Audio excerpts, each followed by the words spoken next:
Power that bout up and go hard to port. Go straight ahead and hard to port power. It ahead full just moments ago a fisherman from Deadliest catch was tragically lost in a horrifying accident. Captain Jake and his crew pulled up a record-breaking amount of crabs, stunning even the most experienced among them. The weather's gone to hell on us. If I get the string we'll get our almost 60 pots rebaited reloaded. As they battled the pouring rain, their thoughts were on their families, driving them deeper into dangerous waters. What happens when the wild sea tests the bravery of these fishermen? Let's expose the real dangers of crab fishing and the shocking accident that terrified viewers on live TV. The record hauling expedition, even when the rain is pouring down, the crew stays focused on their work, driven by the thought of reuniting with their fam.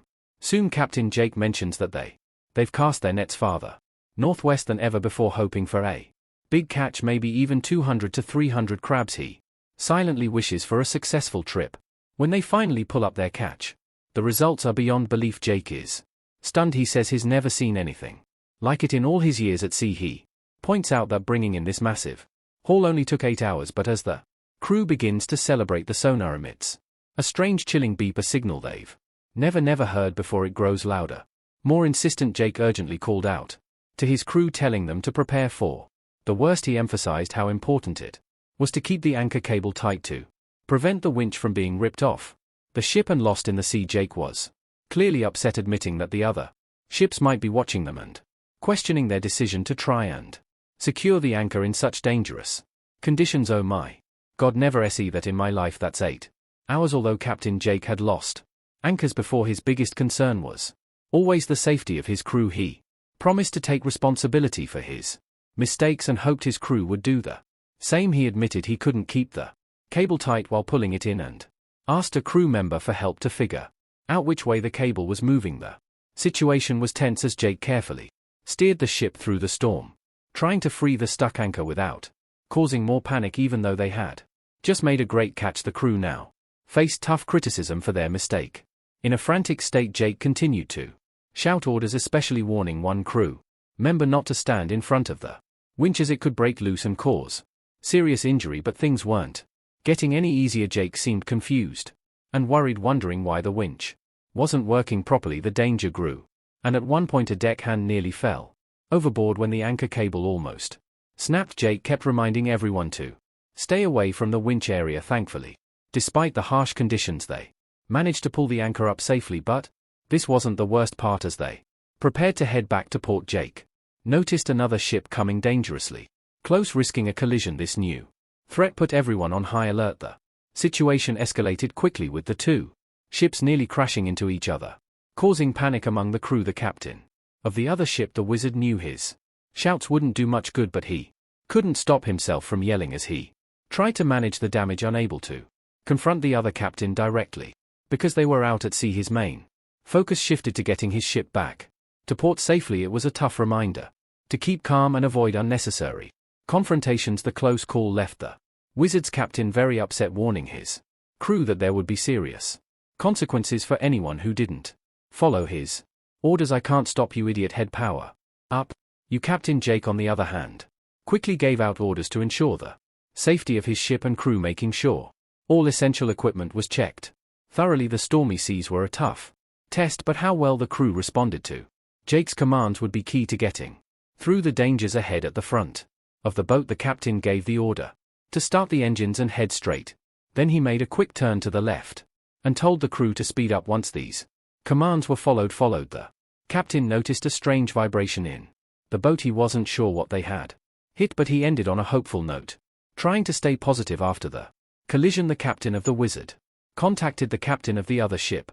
Using the intercom, he was clearly upset and blamed the other captain for reckless steering. He questioned the other captain's decisions and whether their engine was working properly. He urgently demanded to know why their ship had suddenly appeared in front of his, which was only moving at about 4.5 knots. The calm sea hinted at new troubles ahead, the strange mysteries of the Bering Sea's depths. The other captain explained that they had tried to reverse the boat, but the throttles didn't respond, leaving them puzzled about what went wrong. Hearing this, the Wizard's captain suggested the other captain check his vessel for damage and wished him good luck. He also mentioned that he would inspect his own ship. The conversation ended without any apologies.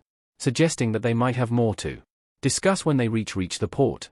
Still shaken by the close call, the captain of the Wizard felt relieved that there would be no more shouting for the moment. A crew member then stepped forward, possibly to talk about safety or to help calm everyone down. This crew member explained the purpose of the collision bulkhead, which is a compartment designed to fill with water in case of a crash like the one they just had. This feature is meant to keep the ship from sinking and could potentially save everyone on board. The captain, who might have started yelling again if the damage had been worse, calmed down after seeing that the ship wasn't as badly damaged as he had feared. He explained to the crew that their anchor had caught on something underwater. Guys, lucky, because if it would have been just a little bit different and we hit him right with the stem, we made it sliced right through the, which caused the ship to swerve and nearly crash into the other vessel. He emphasized how much worse it could have been if they had hit the other ship head-on, as that could have easily torn through it. Though the other ship did suffer significant damage, the captain realized that there was no one on his crew to blame, and that was enough for him. But things were not entirely safe elsewhere. A deckhand on the Saga almost became a casualty due to the fierce winds and harsh conditions of the Bering Sea aboard the Saga. The freezing cold and the harsh nighttime weather made things even harder for the captains. Jake had to decide if chasing a potential catch was worth the risk to his crew in such dangerous conditions.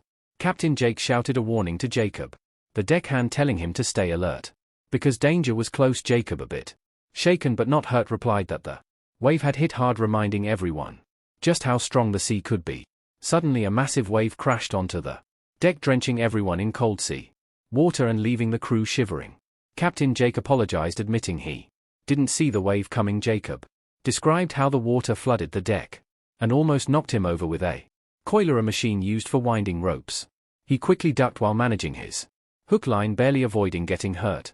He felt lucky to escape what could have been a serious accident and believed it was a blessing. Jacob's close call left him nearly swept overboard, but he managed to stay on the ship. He knew this would be a story he'd tell for a long time. Captain Jake, still frustrated by the sudden wave, emphasized how important it was to always be on guard at sea. He wasn't sure they could keep fishing with the weather getting worse, and pointed out how dangerous the large fast waves were, hitting hard like a powerful punch. I mean, look at the waves, they're already just starting to blast. Now deciding it was too risky, he called off the fishing trip, joking that the intense waves were like Bruce Lee punches, sure that the crew couldn't take another hit like that. But the troubles weren't over yet. Over on the Summer Bay, the crew faced another challenge when a man fell overboard, turning their day upside down. Despite this, Captain Wild Bill, who had a strong and capable team, decided they wouldn't stop working. He announced they would continue fishing through the night, even with the strong currents and deep waters. He told his crew to make sure they were secured and to set their traps deeper by 3 fathoms. The crew faced the rough waves with determination, the high stakes of crab fishing. As the weather got worse, Captain Wild Bill acknowledged the tough conditions but stayed optimistic. When they found a good fishing spot, the job was risky, and when they needed someone to take on the dangerous task of working on the rail, Spencer stepped up, ready to face whatever was coming next. Davis made sure everything was secure before sending Spencer to the rail to start pulling in the crab pot. Spencer struggled to grab the buy because of the strong currents, but he was determined to get the job done. He believed they would find a lot of crabs, and his optimism matched that of his captain. Both of them felt their determination would help them avoid any trouble. The crew's hard work paid off, and they cheered loudly when they made a big catch, excited about their success. But the celebration didn't last long. Not much later, one of the crew members had trouble with the equipment because of the strong currents, and another man accidentally fell overboard, instantly turning their joy into fear. Even with the dangerous conditions, the crew managed to rescue the man, and everyone was relieved to see he was okay. Over Captain Wild Bill felt those moments were some of the most intense in his life, grateful that no one was lost. The excitement didn't end there, but things took a turn. Another crew member twisted his ankle in the commotion, which could keep him from working for the rest of the season. The crew faced more challenges, especially since many of them were inexperienced. Losing a seasoned crew member like Nick was a big setback. A crew member contacted Captain Wild Bill to update him on their work and report Nick's injury. The team was worried about how they would manage the rest of the season under such tough conditions. Nick's injury became more painful, and the crew thought about Cutting off his boot to apply ice, they planned to keep an eye on him overnight. The decision to get medical help was still up in the air, but with limited first aid they were concerned about how much worse his condition could get by.